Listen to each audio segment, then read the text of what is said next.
Hello everyone, देखिए आज हम स्टार्ट करते हैं चैप्टर 1 सेट्स की एक्सरसाइज 1.3। तो सबसे पहली वीडियो में हम इसमें क्या करेंगे, इंट्रोडक्शन पढ़ेंगे, बेसिक पढ़ेंगे, मतलब कि क्या है ये 1.3 में, ठीक है। क्योंकि देखो बेसिक अगर आपका क्लियर हो गया तो बस अब आप क्या कर सकते हो, एक्सरसाइज को फटाफट से सॉल्व कर सकते हो, ठीक है ना। तो देखो सबसे पहले हम बात करें कि सबसेट क्या होता है। देखो जैसे हम एक एग्जाम्पल लें इसमें, जैसे हमारे पास एक सेट है ए जिसको हमने एलिमेंट्स जिसके लिखे हैं इसमें अंदर 1 और 3, ठीक है। और एक दूसरा जो सेट है हमारे पास वो है बी जिसके अंदर एलिमेंट्स हैं 1, 3, 5, 7, ठीक है, 9, ऐसे ये हैं, ठीक है। अब देखो मैं इसमें क्या कर सकता हूँ, देखो सबसेट का मतलब क्या है। जैसे मैं इसमें लिखूँ कि ए जो है मेरा वो सबसेट है बी का, तो लिखने का ढंग क्या होता है, ए सबसेट है बी का, तो इसको हम ऐसे लिख देते हैं, सी डाल देते हैं ऐसे, इस तरीके से, ठीक है। तो ए है सबसेट बी का, क्लियर। इसका मतलब ये है कि ए के जो एलिमेंट्स हैं वो क्या है, बी में भी हैं, क्लियर। यानी कि जो ए के एलिमेंट्स हैं वो बी के अंदर भी इंक्लूड हैं, ठीक है। लेकिन जो ज़्यादा वाला है ये, ठीक है ना, ये ज़्यादा वाला है, तो ये हमारा क्या होता है, सुपर सेट होता है। और जिसमें हम कहते हैं कि कम एलिमेंट्स हैं, ये हमारा क्या होता है, सबसेट होता है, क्लियर। अब ये दोनों एलिमेंट्स इसमें हैं, इसी वजह से ये इसका सबसेट है। ये नहीं कह सकते कि इसके ये दो एलिमेंट यहाँ है तो बी भी इसका सबसेट है, नहीं, बी जो है वो सबसेट नहीं है ए का, तो उसके लिए हम ये ऐसे क्रॉस कर देते हैं इसको कि ये सबसेट नहीं है, ठीक है। बी ए का सबसेट नहीं है, ए सबसेट है बी का, बिकॉज ए में जो एलिमेंट्स हैं वो बी के अंदर भी हैं, और बी में देख लो कितने ज़्यादा हैं elements as compared to this. तो ए जो है हमारा सबसेट है किसका, बी का। सिंपल सी कहानी है या नहीं है, बताओ, ठीक है ना। इसमें से हमें देख लेना है कि ये वाले एलिमेंट्स इसमें हैं, तो हाँ हम बोल देंगे कि ये इसका सबसेट है, क्लियर। और याद रखने के लिए याद रखना क्या, ये वाला होता है हमारा कौन सा, सुपर सेट बोलते हैं हम इसे, और इसे हम क्या बोलते हैं, प्रॉपर सबसेट बोलते हैं। क्या बोलते हैं हम इसको, प्रॉपर सबसेट बोलते हैं, ठीक है। तो यही लिख रखा है, set A is set to be the subset of B. A को हम सबसेट बी का कब कहेंगे, if every element of A के जो एलिमेंट है जैसे 1 और 3 है, is also an element of B. जो एवरी एलिमेंट है, ए के सारे एलिमेंट बी में होने चाहिए, ठीक है ना। तो हम बोल सकते हैं कि ए क्या है, सबसेट है बी का, क्लियर है। सभी एलिमेंट होने चाहिए तभी बोल देंगे इसको ए जो है सबसेट है किसका, बी का, क्लियर है। अब बी सबसेट ए का क्यों नहीं है, क्योंकि बी के देख लो कितने एलिमेंट्स हैं, ये सारे ए में तो नहीं है ना, तो इन्होंने क्या लिख दिया, B is not a subset of A. लेकिन ए जो है वो सबसेट है बी का, बिकॉज ए के सभी एलिमेंट्स किस में होने चाहिए, बी में होने चाहिए। इसलिए लिखा है ना यहाँ पर, set A is set to be subset of B if every element of A is also an element of B. Clear है इतनी बात, ए का हर एक एलिमेंट किसका एलिमेंट होना चाहिए, बी का भी होना चाहिए। क्लियर है इतनी बात या नहीं, बताओ कोई दिक्कत इसमें। जैसे इसी में ही हम एक एग्जांपल और ले लें, जैसे आपको आ जाए ए इज इक्वल टू में इस तरीके से आ जाए लिखा हुआ, मान लो इसमें हम ले लें 11 and 12 ऐसे ले लें, और बी आपका यही है, मान लो 1, 3, 5, 7, 9। तो क्या अभी भी ए इसका सबसेट है, बी का नहीं है, बिकॉज इसके एलिमेंट्स इसमें है ही नहीं। तो हम कैसे लिखेंगे, A is not a subset. देखो सबसेट का तो ये सिंबल होता है, सी टाइप लिख देते हैं हम, ठीक है ना, और नॉट अ सबसेट के लिए ये क्रॉस कर देते हैं। तो ए जो है सबसेट नहीं है बी का। क्या इतनी बात क्लियर है या नहीं है, बताओ, सिंपल है, ठीक है। अब हम देखते हैं कि एक सेट दिया हुआ है आपको, ठीक है, उसमें आपको पता कैसे चलता है कि कितने सबसेट बनेंगे, ठीक। जैसे हम एग्जांपल लें, जैसे आपके पास दिया हुआ है ए सेट दिया हुआ है 3,5 का, ठीक है। सेट हमेशा ऐसे कर्ली ब्रैकेट्स में होता है, ये तो आपको पता ही है पहले से ही, ठीक। तो यहाँ से हम देख सकते हैं कि कितने इसके सबसेट बनेंगे। तो देखो हम देखें, एक तो इसका सबसेट 3 ही बन जाएगा, ठीक है। दूसरा इसका एक सबसेट ये 5 ही बन जाएगा। अब एक चीज़ और याद रखनी है आपको, जो सेट गिवन होता है ये खुद में ही एक अपना क्या होता है, सबसेट होता है। तो यानी कि ये पूरा नंबर एक क्या हो जाएगा, इसका सबसेट मैं लिख सकता हूँ इस तरीके से, ठीक है। बड़ी इंपॉर्टेंट बात, अब एक सबसेट इसका हमेशा क्या रहेगा, सेट का 5 क्या होता है हमारा, एम्प्टी सेट। क्या होता है, एम्प्टी सेट। तो हम इसको 5 से ऐसे लिख सकते हैं, 5 में ना कर्ली ब्रैकेट्स लगा देना, बिकॉज जो एम्प्टी सेट होता है आपका, जो एम्प्टी सेट होता है उसको हम या तो ऐसे लिखते हैं कि अंदर कोई एलिमेंट नहीं, या फिर इसी चीज़ को हम ऐसे लिख देते हैं 5 से। तो या तो ये लिख दो यहाँ पर, या ये 5 लगाओ ऐसे। समझ में आई बात। अब आसान तरीका क्या सोचते हैं इसका, कि मान लो ज़्यादा एलिमेंट्स दिए हों तो हमें कैसे पता चलेगा कि प्रॉपर कितने सबसेट बनेंगे। तो देखो नंबर ऑफ सबसेट निकालने के लिए जो फॉर्मूला होता है वो होता है 2 की पावर n। n क्या है यहाँ पर, where n is number of elements in given set. जैसे यहाँ पर अगर आप देख पा रहे हो नंबर ऑफ एलिमेंट्स कितने हैं, यहाँ 2 हैं, 1 और एक ये 2, तो 2 की पावर यहाँ कितना बन जाएगा, ये 2, तो 2 की पावर 2 कितना होता है, 4 होता है। तो यहाँ से देख लो 4 सबसेट बन रहे हैं इसके, 1 2 3 4। क्लियर है इतनी बात या नहीं, बताओ कोई दिक्कत इसमें, समझ में आ रहा है। अब जैसे हम इसमें एक और एग्जांपल ले लें, जैसे आपके पास दिया हुआ है एक सेट 1 2 और ये 3, इस तरीके से इसके सबसेट ढूंढने हैं, ठीक है। तो देखो सबसे पहले तो हम आसानी से इसमें निकाल सकते हैं n कितना है, इसमें 3 है, 1 2 और ये 3, 3 एलिमेंट है ना इसमें, तो n की वैल्यू हो गई 3। अब 2 की पावर 3 क्या होता है, 2 × 2 × 2, 2 2 4 2 8, यानी कि अब 8 इसमें सबसेट बनेंगे। तो 8 सबसेट कैसे बन सकते हैं, देखो इसमें एक तो इंडिविजुअल वाले बन जाएंगे, इसमें 1 हो गया, ठीक, दूसरा 2 हो गया इसमें, फिर एक ये 3 वाला हो गया, ठीक है। और एक क्या होता है जल्दी से बताओ, अगर हम इसमें देखें तो 1 और 2 भी बन सकता है, एक कम्बिनेशन ही बनाने हैं, 1 और 2 भी इसका सबसेट बन सकता है। अगर 1 और 2 देखें, हाँ इसमें है, तो ये इसका सबसेट है। और क्या बन सकता है इसमें, 1 2 हो गया, और 2 और 3 भी हो सकते हैं, ठीक है। ऐसे ही हम अगर लिखें तो 3 और 1 भी हो सकते हैं। अब 1 और 3 मत कर देना, 3 1 1 3 एक ही बात है, आपको पता ना, आगे पीछे लिख सकते हैं इनको, ठीक है। कैसे किया मैंने, 1 2 2 3 3 1, ये बन गए कम्बिनेशन, ठीक। और एक मैंने बताया था क्या आपको कि ये खुद में ही एक सबसेट होता है, तो यहाँ भी एक ये सबसेट खुद हो जाएगा 1 2 3, ठीक। और एक क्या बताया था मैंने आपको, एम्प्टी सेट भी इसका सबसेट होता है, ठीक है। तो एम्प्टी वाला भी हो गया इसका सबसेट। तो अब काउंट करो कितने बन रहे हैं, 1 2 3 4 5 6 7 8 बन रहे हैं। और मैंने पहले ही बता दिया था कि 8 इसके सबसेट बनेंगे। तो कई बार होता है ना आपको कोई कॉम्बिनेशन नहीं पता चला, लेकिन अगर आपको ये पता है ना कि 8 सबसेट बनेंगे, जिसमें 2 तो यही हो गए कि एक वो खुद ही होगा और एक एम्प्टी सेट होगा, बाकी हमें 6 देखने, तो आप कॉम्बिनेशन बना सकते हो, ठीक है ना, क्योंकि आपको पता होगा कि 8 तो बनने ही बनने हैं, है ना। नहीं तो कई बार दिमाग में नहीं आता, आप 7 बना दोगे, लेकिन जब पता होगा ना कि 8 ही बनेंगे, अगर यहाँ 3 एलिमेंट है, तो आप दिमाग लगाओगे और आपका हो जाएगा क्वेश्चन। क्या इतनी बात क्लियर है या नहीं है, बताओ। सिंपल सी कहानी है, कुछ भी मुश्किल नहीं है इसमें, ठीक है। अब इनको लिखने का जो ढंग होता है ना, वो देखो कैसे लिखते हैं हम। जैसे हम कहें कि ये 1 जो है सबसेट है किसका, ए सेट का। तो ए सेट क्या है, 1 2 और ये 3 है, ऐसे भी लिख सकते हैं इसको। या फिर इसको हम ऐसे भी लिख सकते हैं कि 1 जो है सबसेट है किसका, ए का। ए में ऐसे लगाने की ज़रूरत नहीं, बिकॉज ए तो यहाँ पता ही हमें कि सेट ही है, ठीक है। इस तरीके से लिख सकते हैं। क्या इतनी बात क्लियर है या नहीं है, बताओ। क्या इसमें हम ये जैसे 1 लिखा और ये ऐसे लिख सकते हैं, नहीं, ये तो रॉन्ग हो जाएगा। क्यों, क्योंकि यहाँ हमने क्या बनाया, इसका सबसेट बनाया ही नहीं, मतलब यहाँ कर्ली ब्रैकेट तो लगाई ही नहीं सेट के लिए, ये तो एक सिंपल एलिमेंट हो गया, ठीक है ना। और एलिमेंट के लिए हम ये साइन नहीं लगाते, ये तो सबसेट के लिए लगता है। एलिमेंट के लिए साइन कौन सा लगता है, ये बिलोंग्स टू वाला, ठीक है ना। ये बिलोंग्स टू वाले में तो ये सही है, लेकिन ये वाला गलत हो जाएगा। अब ये सही लिखना है तो फिर ये ऐसे ही लिखना पड़ेगा कर्ल ब्रैकेट्स में, अगर ये साइन आ रहा है आपका। सी वाला किसका साइन होता है, सबसेट का होता है, और ये बिलोंग्स टू वाला होता है, जो ये एप्सिलॉन टाइप हम लिखते हैं, ई टाइप लिखते हैं ना जो, तो ये कौन सा होता है हमारा, बिलोंग्स टू का, कि 1 इसका एलिमेंट है ए का। ऐसे ई से आप समझो एलिमेंट है, ठीक है। एलिमेंट में कर्ल ब्रैकेट्स नहीं लगती, लेकिन यहाँ सबसेट है तो यहाँ पर क्या होनी चाहिए, कर्ल ब्रैकेट होनी चाहिए, तभी ये माना जाएगा। यहाँ पर तो लगा ही नहीं, तो ये फिर इस तरीके से हम नहीं लिख सकते। क्लियर है इतनी बात, बताओ कोई दिक्कत इसमें। बिल्कुल सिंपल थी कहानी, ठीक है। अब इसमें जो एक इंपॉर्टेंट बात है वो क्या है कि अगर आपके पास 2 सेट हैं और वो इक्वल हैं, तो वो एक दूसरे के सबसेट होते हैं। मतलब equal sets are subset of each other. मतलब कैसे कि जैसे हम कहें इन दोनों में कि ये भी 3 5 है और ये 5 3 है, ठीक है। तो हाँ, हम बोल सकते हैं इसमें कि ए जो है वो सबसेट है किसका, बी का, बिकॉज ए के सारे एलिमेंट्स बी में भी हैं, ठीक है। लेकिन बी के भी सारे ए में हैं, तो मैं बोल सकता हूँ कि B is also a subset of A. और इन दोनों कहानी अगर ऐसे लिखी हुई हो तो आप समझ जाना कि ए किसके इक्वल है, बी के इक्वल है यहाँ पर, ठीक है ना। Set A is equal to में जैसे हम कहें यहाँ पर, तो इससे हमें ये भी पता चल जाता है कि set A is equal to में क्या है, बी है। तो यानी कि ये चीज़ समझ में आ गई होगी आपके कि equal sets are the subset of each other, ठीक है ना। इक्वल सेट जो होते हैं वो सबसेट होते हैं एक दूसरे के। क्लियर है, बताओ आ गई बात समझ में ये, ठीक है।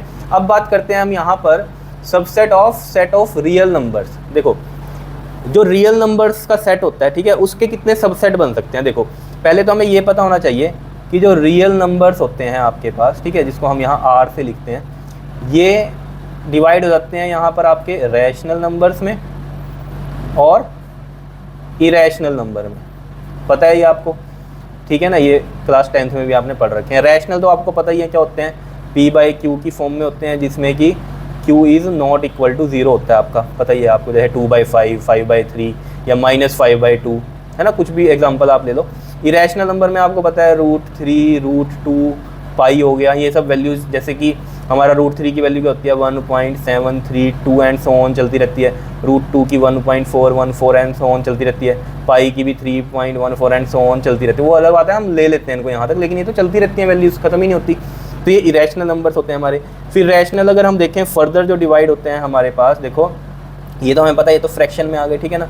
आगे हमारे जो रैशनल होते हैं, देखो इनमें क्या आ जाते हैं हमारे इंटीजर्स आ जाते हैं, ठीक है। और इंटीजर्स हैं ये हमारे, और ये तो मैंने ऊपर लिख ही दिया है कि फ्रैक्शन में तो होते ही हैं ये, ठीक है। चलो यहाँ भी लिख दिया मैंने, ये फ्रैक्शन में भी होते हैं, ठीक है। अब इंटीजर्स में भी क्या होता है, इंटीजर्स में आपको पता है कि नेगेटिव नंबर्स भी होते हैं और पॉजिटिव भी होते हैं, ठीक है ना। क्योंकि इंटीजर्स तो आपको पता है ना ऐसे चलते हैं, -2, -1, 0, 1, 2, इधर भी चलते रहेंगे, इधर भी चलते रहेंगे, तो माइनस वाले भी आते हैं, प्लस वाले में भी आ जाते हैं, ठीक है। अब ये रैशनल में इंटीजर्स क्यों आ गए, क्योंकि जैसे -1 है तो -1 अपॉन में 1 -1 ही रहता है, तो ये p/q फॉर्म में हम लिख सकते हैं, तो ये इसलिए रैशनल भी आ जाते हैं इंटीजर्स, जो कि हमने फ्रैक्शन बोले। फ्रैक्शन में देख लो ना, -5/3 भी आ जाएगा, 2/4 भी आ जाएगा, 1/2 भी आ जाएगा, इस तरीके से कुछ भी, ठीक है ना। माइनस वाली भी प्लस वाली भी फ्रैक्शन में आ जाएंगी सारी p/q फॉर्म में। लेकिन हमने कहा कि इंटीजर्स भी इसमें इंक्लूड होते हैं, बिकॉज इनके सबके नीचे 1 लगा दोगे तो ये p/q फॉर्म में हो जाएगा, q इसमें 1 हो जाएगा, ये तो पता ही है आपको, ठीक है ना। तो नेगेटिव भी होते हैं, पॉजिटिव भी होते हैं। नेगेटिव वाले जैसे ये चल गए, और पॉजिटिव वाले ये 1, 2 वाले चले गए, ठीक है ना। तो पॉजिटिव वाले अगर ये 1, 2 वाले चल रहे हैं हमारे पास, तो ये सब क्या होते हैं हमारे नेचुरल नंबर्स होते हैं, ठीक है। अब इनको जैसे लिखने का ढंग होता है ना, वो देखो आपके पास किस तरीके से होता है। जैसे रियल नंबर्स तो R से लिखते हैं हम, रैशनल नंबर हमें पता है Q से लिखते हैं, यहाँ पर जो नोटेशन आती है इनकी, और जो इरेशनल नंबर होते हैं इनको हम T से लिखते हैं, ठीक है। इंटीजर्स को हम I से भी लिखते हैं और Z से भी लिखते हैं, ये आपको पता ही है, ठीक है। और नेचुरल नंबर्स तो पता ही है आपको, N से लिखते हैं, ठीक है। अब देखो जैसे हम इसके सबसेट लिखेंगे तो हम किस तरीके से लिख सकते हैं, कि जैसे हमारा ये रैशनल नंबर है, ये सबसेट है किसका, रियल नंबर का, ये लिख सकते हैं हम इसमें, ठीक है। जैसे हमारा इरेशनल नंबर है ये भी सबसेट है किसका, रियल नंबर का, इस तरीके से लिख सकते हैं हम यहाँ पर, ठीक है ना।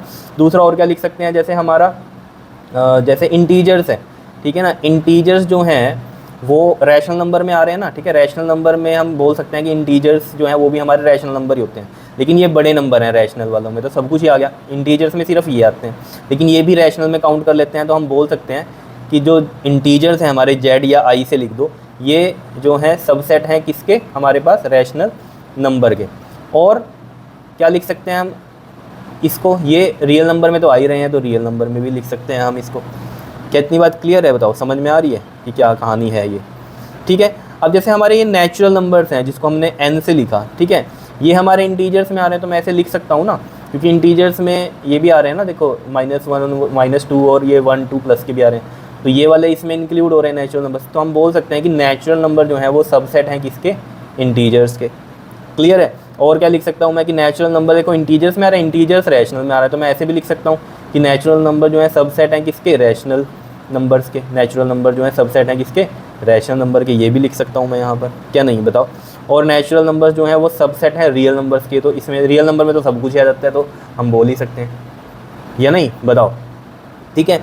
और क्या लिख सकते हैं हम इसमें, जैसे अगर आपको कोई कहे कि नेचुरल नंबर क्या सबसेट है इरेशनल का, नहीं है, इरेशनल में नहीं आते, ठीक है। तो मैं कैसे लिखूंगा, ये इस तरीके से लिख दूंगा, ठीक है। ऐसे ही आपसे कोई कह दे कि जो ये आपके इंटीजर्स हैं क्या ये इरेशनल का सबसेट बनेंगे, नहीं बनेंगे, इसमें नहीं आते हैं ये, ठीक है। तो हम ऐसे लिख देंगे Z is not a subset of irrational number, यानी कि इंटीजर्स जो हैं वो सबसेट नहीं हैं इरेशनल नंबर के। इस तरीके से मतलब आप समझ सकते हो कि कैसे हम लिखते हैं ये सब चीज़ें, ठीक है। अब देखो जरा बड़ी इंपॉर्टेंट कहानी ये है हमारे पास इंटरवल्स की, ठीक है। Intervals of subset of R, देखो ये बड़े ध्यान से आपको समझनी है। देखो ये समझ में आ गई तो सब कुछ ईजी है फिर आपके लिए। देखो intervals of subset of R का मतलब क्या है यहाँ पर, कि जो रियल नंबर्स हैं, ठीक है, उसके जो सबसेट है, ठीक है, वो इंटरवल्स में हम कैसे लिखते हैं। देखो ये कहानी क्यों है, जैसे यहाँ पर हमें बोल दिया गया है इंटरवल के लिए कि the set of the numbers between any two real number is called the intervals, ठीक है ना। इंटरवल्स में हम क्यों लिखते हैं रियल नंबर्स को, ये तो आपको पता ही है। रियल नंबर्स क्या होते हैं, जो कि नंबर लाइन पे हम लिख सकते हैं, जैसे 0 हो गया, 1 हो गया, 2 हो गया, जैसे -1, -2, लेकिन पॉइंटों वाले भी लिख सकते हैं, 0.1, 0.1, 0.2, 0.3, ऐसे सारे नंबर्स हम रियल नंबर्स जो भी हैं वो नंबर लाइन पे हम लिख सकते हैं, है ना, मतलब नंबर लाइन पे हम मेंशन कर सकते हैं, ठीक है। तो वो रियल नंबर्स होते हैं। तो इसमें तो हमारे रैशनल भी आ गए, इरेशनल भी आ गए, तो हम इन सब को लिख कर सकते हैं। आपको पता होगा √3 भी हम नंबर लाइन पे करते थे क्लास 9th में, अगर याद हो आपको, 9th में मैथ में √3 को नंबर लाइन पे लिखते करते थे, बनाते थे, ठीक है ना। तो यानी कि ये सब क्या है, रियल नंबर्स हैं जो हमारे नंबर, जो ये नंबर लाइन में हम इसको शो कर सकते हैं, ठीक है। तो जैसे हमारे पास कितने टाइप के होते हैं, ओपन इंटरवल होता है, closed interval, semi open, semi close. जैसे इसमें देखो एग्जांपल से समझो, जैसे हमें एक दिया हुआ है 6,12 ऐसे दिया हुआ है, ठीक है। अब ये ए बी था ना, इसको लिखने का ढंग ये था, अभी धीरे धीरे समझ में आ जाएगा सब। मैं अभी बताता हूँ कि कैसे लिखा है ये एग्जाम्पल के तौर पे। एक्स है, x is such that x belongs to real numbers, और यहाँ पर ये जैसे ए, मतलब ये जो ब्रैकेट्स हैं ना, देखो ये जो दो ब्रैकेट्स हैं, ये ओपन ब्रैकेट्स हैं, यहाँ पर क्या होता है, ये दो नंबर एक्स में इंक्लूड नहीं होते, इसलिए ये क्या है, ग्रेटर देन है और ये लेस देन है। तो इस नंबर को मैं कैसे लिखूँगा, यहाँ पर देखो 6 लेस देन, मतलब एक्स जो है हमारा ग्रेटर होगा 6 से और लेस होगा 12 से, ये लिखने का इसका ढंग हुआ, ठीक है। अब आप कहोगे ये हमें अगर पता चल रहा है तो हम इसको ऐसे भी लिख सकते थे कि 6 से ज़्यादा है तो मतलब 7, 8, 9, 10, 11, ठीक है ना, और 12 से कम है तो हम ऐसे लिख सकते थे। देखो ऐसा कब लिखते हैं, जब रियल नंबर से ना होता बिलोंग, किससे होता, मान लो वो कह देता इंटीजर्स उससे है, इंटीजर से है मान लो, ऐसे बोल देता अगर इंटीजर से है, ठीक है ना। तो इंटीजर्स में तो हम लिख सकते थे कि हमारे जो नंबर्स होते हैं वो यही होते हैं, 0, 1, 2 और -1, -2, ठीक है, ये सब होते हैं। तो हम लिख सकते थे कि ये नंबर आ जाएंगे इसमें, ठीक है, क्योंकि सारे इंटीजर्स में भी आते हैं। लेकिन रियल नंबर्स में तो पॉइंटों वाली टर्म्स भी आएगी ना, सिर्फ ये नंबर तो नहीं है ना रियल नंबर में। तो जो है अब हमारा जैसे 6 से बड़ा है तो 6.01 भी होगा, 6.1 भी होगा, 6.131, ऐसे इतने नंबर, कितने नंबर होंगे, तभी इनको हम ऐसे लिखने से तो रहे, अब इतने सारे नंबर्स पता नहीं कितने बनेंगे। तो इसलिए इंटरवल बनाते हैं इसका, ठीक है ना। तो इसको लिखने का ढंग क्या है कि जैसे ओपन इंटरवल है तो ये जैसे दो ब्रैकेट्स में दिया हुआ है हमें, ठीक है, नंबर दिया हुआ है, तो हम लिखेंगे कैसे इसको, ठीक है, सेट बिल्डर फॉर्म में ये इस तरीके से लिखेंगे कि x is such that x belongs to r, और x जो है हमारा वो ग्रेटर होगा a से और लेस होगा b से, यानी कि a और b इंक्लूड नहीं होंगे x में। जैसे हमने 6 और 12 का एग्जांपल लिया तो 6 से बड़ा और 12 से छोटा होगा, यानी कि 6 और 12 इंक्लूड नहीं है अगर ये दो ब्रैकेट्स लगी हुई हैं, ठीक।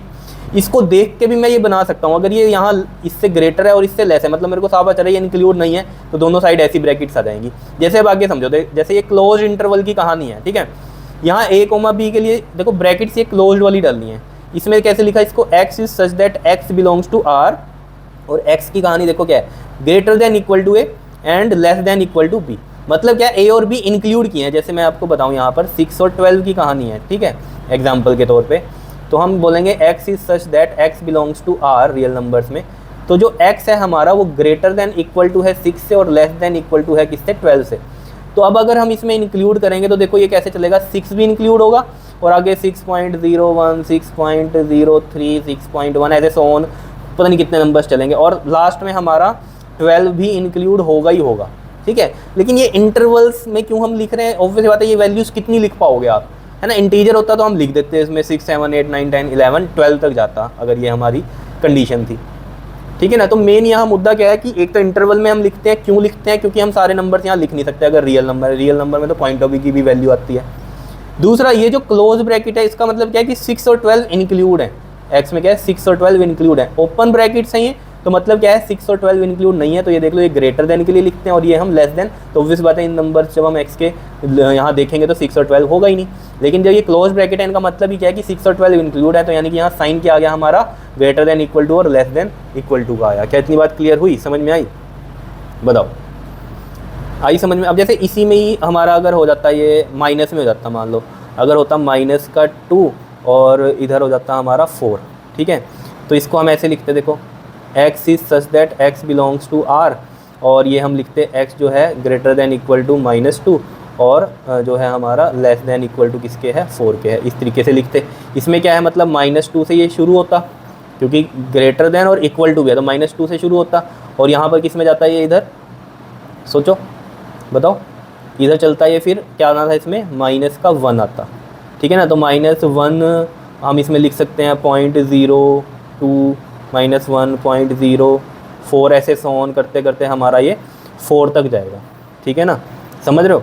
तो इसमें भी पॉइंटों में होंगे पीछे वैल्यू 3.4567 ऐसे पता नहीं कितनी वैल्यूज होंगी, तभी तो इंटरवल बनाया हमने रियल नंबर के सबसेट में, ठीक है ना, इतनी बात। तो रियल नंबर्स के सबसेट में हमें क्या बनाने पड़ेंगे, इंटरवल्स बनाने पड़ेंगे, क्योंकि रियल नंबर में तो बहुत सारे नंबर आते हैं, ठीक है। हाँ इंटीजर्स वगैरह का हो तो फिर हम उसमें पूरा मेंशन कर सकते हैं उस चीज़ को।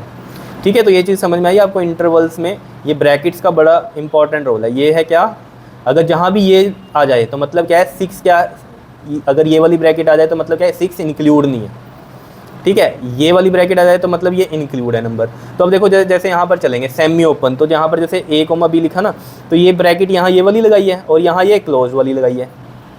तो इसका मतलब क्या है, A इंक्लूड नहीं है लेकिन B इंक्लूड है। तो देखो A इंक्लूड नहीं है तो X के लिए लिखा A से ग्रेटर होगा X, और B के आगे ये ब्रैकेट लिखी है मतलब B इंक्लूड होगा, तो यानी कि ये लेस देन इक्वल टू का भी साइन आ गया। जैसे इसमें एग्जांपल ले लो 6 और 12 का, ये क्लोज ब्रैकेट और ये ओपन ब्रैकेट। तो इसका मतलब यहाँ क्या है, x is such that x belongs to R, और जो x है हमारा वो है ग्रेटर होगा 6 से, यानी कि 6 इंक्लूड नहीं है, उससे बड़ी वैल्यूज होंगी यहाँ पर, ठीक है ना। और दूसरा, अब ये यहाँ पर जब हमने लिखा था ना -1, ये तो पता है ना तुम्हें -2 से बड़ा होता है -1, इसलिए ये लिखा। कहीं सोच रहे हो यहाँ तो ग्रेटर देन इक्वल टू का साइन है तो -3 क्यों नहीं आया, -3 तो छोटा होता है ना -2 से, पता होगा। चलो ये तो यहाँ पर देखो ये 6 इंक्लूड नहीं है तो ये ग्रेटर देन का साइन लगा x के लिए, और ये 12 के आगे ये ब्रैकेट है तो ये यानी कि इंक्लूड है। तो इसका मतलब क्या है, ये हमारा लेस देन और इक्वल टू होगा किसके, 12 के। कितनी बात क्लियर है, लिखने का ढंग समझ में आया। समझ रहे हो, 12 यहाँ इंक्लूड होगा बिकॉज इक्वल टू का साइन आ रहा है, और 6 नहीं है क्योंकि यहाँ अब नंबर जो चलेंगे वो 6 से ग्रेटर कैसे चलेंगे, 6.023 सोन चलते चलते चलते चलते कहाँ चलेंगे, ये हमारे 12 तक जाएंगे। समझ रहे हो, अभी नंबर बहुत सारे हो सकते हैं पॉइंटों में, इसलिए ये इंटरवल लिखते हैं यहाँ, ठीक है। अब ये तो था सेमी ओपन जिसमें पहली ब्रैकेट ओपन वाली लगी है। सेमी क्लोज क्या है, पहली ब्रैकेट कौन सी होगी, क्लोज्ड वाली होगी, ठीक है। तो इसमें लिखने का ढंग क्या है कि A इंक्लूड है, तो देखो A के लिए लिखा हुआ है x is greater than equal to, यानी कि A इंक्लूड है, और ये ओपन ब्रैकेट है यानी कि B इंक्लूड नहीं है, यही मतलब है इसका, ठीक है ना। तो B इंक्लूड नहीं है तो ये क्या होगा, लेस देन B होगा, तो यानी कि B इंक्लूड नहीं है। इसमें भी जैसे एग्जाम्पल ले लो, ये 6 और 12 का ही ये और ये हो गया।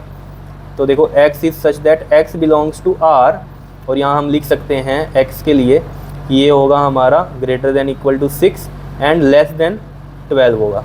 इसका मतलब 12 इंक्लूड नहीं है, लेकिन यहाँ इक्वल टू का साइन है तो 6 इंक्लूड है। 6 से ऊपर बड़े वाली वैल्यू सारी, और 12 से यहाँ सारी छोटी वाली वैल्यू। तो इसमें 6 तो इंक्लूड है ही, उससे बड़ी वैल्यू भी इंक्लूड है, लेकिन यहाँ 12 से सारी छोटी वाली वैल्यू इंक्लूड है। आ गया होगा मेरे हिसाब से समझ में, ये आगे क्वेश्चन होंगे तो आपको और ज़्यादा क्लियर हो जाएगा, ठीक है। बात करते हैं हम यूनिवर्सल सेट की।